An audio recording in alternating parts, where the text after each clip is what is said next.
Is Formula One legend Lewis Hamilton finally showing signs of decline? Or is something deeper at play? Something mechanical, something psychological, something tactical, something that even seasoned F1 fans, analysts, and former drivers may have completely overlooked. Welcome back, motorsport fans and analytical minds. Today, we peel back the layers of a racing enigma that's got paddocks buzzing, pit walls whispering, and Twitter in flames. Why is Lewis Hamilton, a man with 7 world titles and over a century of race wins, struggling so visibly in his debut season with Ferrari in 2025? Could it be a mismatch with the SF25 car? Friction within Ferrari's leadership hierarchy? A shift in mindset or motivation? Or is the real answer hidden in something as fundamental and nuanced as his braking technique? According to veteran F1 insider and journalist Peter Windsor, the issue might not be what you think. It's subtle, it's critical, it's deeply rooted in the mechanics of driving, and it could be unraveling one of the most celebrated and studied careers in the history of motorsport. Today, we embark on a hyper-extended deep dive through every corner, every braking zone, and every ounce of insight behind Hamilton's ongoing struggle in the prancing horse. Let's begin with the undeniable facts. Lewis Hamilton's high-profile transition from Mercedes to Ferrari was more than just a driver swap. It was seismic. It was historic. It was paradigm-shifting.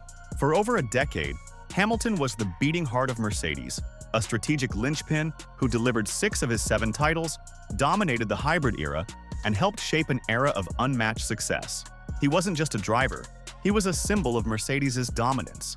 So when he made the dramatic decision to switch to Ferrari, the sport's most iconic, beloved, but notoriously volatile and political team, expectations didn't just rise, they exploded. Fans envisioned a fairy tale revival reminiscent of Schumacher's golden era in red. Hopes soared for an 8th world title, this time etched in Ferrari red. But reality? Reality is different, and it's harsher.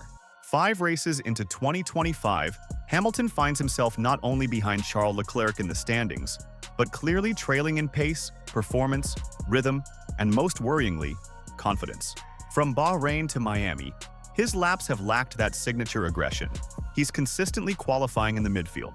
He's burning through tires at an alarming rate, and come race day, we're witnessing a version of Hamilton that seems more cautious than commanding, more reactive than proactive. His body language in the garage tells a story. His telemetry tells an even deeper one. According to several trusted analysts and seasoned commentators, Hamilton is braking earlier than expected, turning in later, and losing time through mid-corner rotation and apex speed.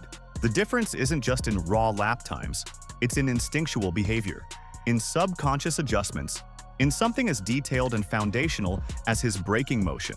Peter Windsor isn't merely speculating, he's observing, meticulously. And what he sees unfolding before us isn't just an aging legend hitting a wall. It's a classic case of mechanical mismatch. During a recent podcast episode, Windsor laid down a theory that's gone viral across the F1 technical community. He is so used to the carbon industry's brakes, and he has gone to Brembo, which typically are a softer pedal feel than the carbon industry. Lewis has been around long enough. If somebody had said to me, "Do you think he would have a problem getting used to the Brembos?" I would have said, he'll love the Brembo. It's going to give him a lovely soft feel. Obviously, he feels that it's part of the issue. But I don't think he is braking the way he used to brake when he was at McLaren in 2007. Windsor's insight doesn't just hover on the surface of component preference. He's digging into the neural pathways of a driver's muscle memory, into how a driver like Hamilton builds habits over years and decades. A change in brake feel doesn't simply mean adjusting your foot. It means rewiring a reflex that's made in microseconds under enormous G-forces and pressure. That split-second hesitation, that tiny readjustment in foot pressure, that internal uncertainty about how the car will respond. All of these factors snowball at 200 miles per hour. Windsor isn't just pointing fingers, he's identifying a crack in the foundation of Hamilton's performance instinct. Let's zoom into the tech. Carbon industry, Mercedes' preferred braking system. It's a sharp initial bite, extremely stiff pedal response, and high tolerance for late, aggressive braking. This suits drivers who brake deep into corners and then trail off smoothly, allowing them to manipulate car balance with surgical precision. Brembo, Ferrari's standard setup, offers a more progressive pedal feel, emphasizes smooth input transitions, and is designed for consistent heat management. It rewards finesse, modulation, and early planning over last-minute heroics.